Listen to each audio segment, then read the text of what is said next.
This object that you see here is called the Belle de St. Clair gauge. It has various thicknesses to measure occlusal clearance. The ones that we're concerned with for the midterm practical examination are the 1.5 millimeter thickness gauge, which is right here, opposite the number 1.5, and the 2 millimeter thickness gauge. Okay, so the proper way to use the gauge is to place the 1.5 millimeter thickness gauge over the entire occlusal surface, because after all, we want to make sure that the clearance between the non-functional cusp or lingual cusp and the opposing tooth is 1.5 millimeters.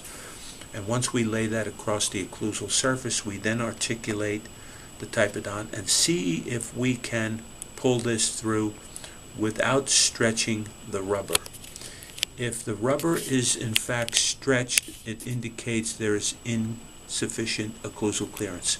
But in this case, all I'm doing is encountering a little bit of resistance, which tells me I probably have the necessary 1.5 millimeters of clearance.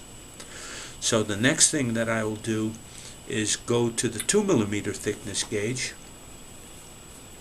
place it across the buccal half of the tooth surface only. And now I'm interested in determining whether I have enough occlusal clearance on the functional cusps, the buccal cusps.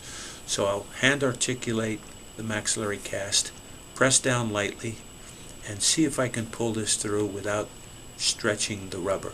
And in fact, I find that I am stretching the rubber somewhat here.